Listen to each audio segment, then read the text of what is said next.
ইন্না নাহনু নাযালনা যিকর ওয়া ইন্না লাহু লাহাফিজুন। আমি কোরআন নাযিল করেছি এবং কিয়ামতের পূর্ব মুহূর্ত পর্যন্ত এই কোরআন সংরক্ষণের জিম্মাদারি আমি রব্বুল আলামিন স্বয়ং নিজেই গ্রহণ করতেছি। অতএব আর কোন নতুন আসমানি কিতাব আসবেও না, আসার কোনো প্রয়োজন নাই।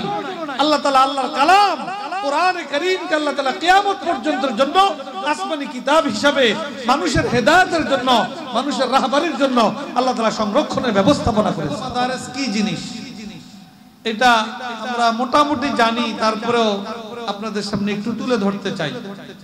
বেফাকুল মাদারিস হলো বাংলাদেশে কোরআন এবং হাদিসের যে সহিহ শিক্ষা প্রতিষ্ঠান, যেখানে কোরআন হাদিসের প্রকৃত শিক্ষা দেওয়া হয়, যেই প্রতিষ্ঠানগুলোতে কোরআন হাদিসের শিক্ষার পাশাপাশি সে অনুযায়ী শিক্ষার্থীদের জীবন গড়ে তোলা হয়, এই সকল কওমি মাদ্রাসার ঐক্যবদ্ধ প্ল্যাটফর্মের নাম হলো বেফাকুল মাদারিসিল আরাবিয়া বাংলাদেশ। কওমি মাদ্রাসা কি জিনিস? কওমি মাদ্রাসা হলো আল্লাহ রাব্বুল আলামিন মানব সৃষ্টির সূচনা লগ্ন থেকেই মানুষকে আল্লাহ তাআলা সঠিক পথ নির্দেশনা দেওয়ার জন্য আল্লাহ তাআলা কুদরতিভাবে দুইটা ব্যবস্থাপনা মানুষের মধ্যে চালু করেছেন। একটা ব্যবস্থাপনার নাম হলো কিতাবুল্লাহ, আরেকটা ব্যবস্থাপনার নাম হলো রিজালুল্লাহ। আল্লাহ তাআলা নবীদেরকে পাঠাইছেন, আসমানি কিতাব পাঠাইছেন। এইভাবে হযরত আদম আলাইহিস সালাম থেকে নিয়ে আমাদের নবী আখিরি নবী মুহাম্মদুর রাসূলুল্লাহ সাল্লাল্লাহু আলাইহি ওয়াসাল্লাম পর্যন্ত কম বেশি 1 লক্ষ বা 2,24,000 রিজালুল্লাহ পয়গম্বর আল্লাহ তাআলা দুনিয়াতে পাঠিয়েছেন। সেই সাথে আল্লাহ রাব্বুল আলামিন বড় বড় 4টি আসমানি কিতাব এবং ছোট ছোট আরো প্রায় 7 খানিক আসমানি কিতাব আল্লাহ তাআলা মানুষের হেদায়েতের জন্য, মানুষের সঠিক পথ নির্দেশনার জন্য আল্লাহ তাআলা দুনিয়াতে নাযিল করেছেন। এই রিজালুল্লাহ এবং কিতাবুল্লাহর সর্বশেষ হলো আমাদের নবী আখিরি নবী মুহাম্মদুর রাসূলুল্লাহ সাল্লাল্লাহু আলাইহি ওয়াসাল্লাম এবং সর্বশেষ আসমানি কিতাব হলো আল্লাহর কালাম কোরআনে কারীম। আল্লাহর রাসূল তো দুনিয়া থেকে ১৫০০ বছর আগে চলে গেছেন।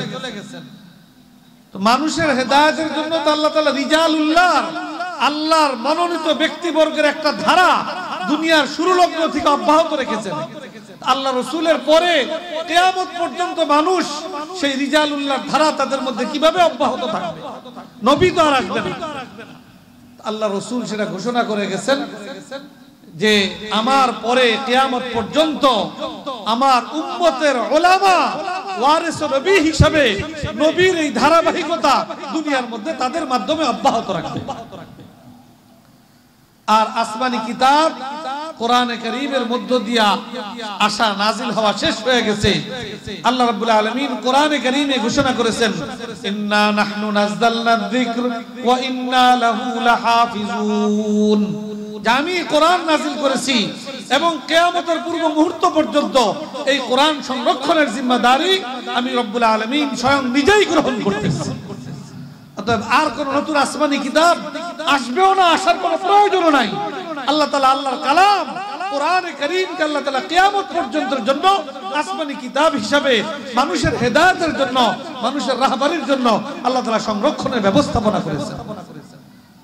এই উলামা তৈরির ব্যবস্থাপনা এবং আল্লাহর কোরআন এর শিক্ষা এবং চর্চার মাধ্যমে এর সংরক্ষণের ব্যবস্থাপনা আল্লাহ রাব্বুল আলামিন এই দুই জিনিস উলামা তৈরি এবং আল্লাহর কালাম কোরআনে কারীম সংরক্ষণ এবং তার শিক্ষা এবং চর্চা দুনিয়াতে অব্যাহত রাখার কেন্দ্র হিসাবে আল্লাহ রাব্বুল আলামিন আমাদেরকে কওমি মাদ্রাসা দান করেছেন। এটা হলো কওমি মাদ্রাসা। আমরা যদি নিকট অতীতে যাই, এই কওমি মাদ্রাসার প্রথম কেন্দ্র হলো নিকট অতীতে দারুল উলুম দেওবন্দ। দারুল উলুম দেওবন্দ এটা হলো প্রথম কওমি মাদ্রাসা এই নিকটবর্তী সময়। হ্যাঁ, আর একেবারে পিছনে চলে গেলে কওমি মাদ্রাসার প্রথম সূচনা হলো দারে আরকাম থেকে, আর মদিনার সুফা থেকে কওমি মাদ্রাসার প্রথম সূচনা। আর আমাদের এই ভারত উপমহাদেশ, ভারত, পাকিস্তান, বাংলাদেশে নিকট অতীতে এই কওমি মাদ্রাসার প্রথম কেন্দ্র হলো দারুল উলুম দেওবন্দ। দেওবন্দ প্রতিষ্ঠিত হয়েছে আজ থেকে 158 বছর আগে, 1866 সনের 30 মে। আজকে তো 31 মে, গতকালকে 30 মে গেছে।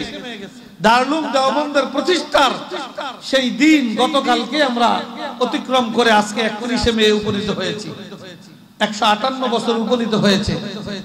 আলহামদুলিল্লাহ। দারুল উলুম দেওবন্দ যখন প্রতিষ্ঠিত হয় তখন আমাদের এই ভারতবর্ষের যে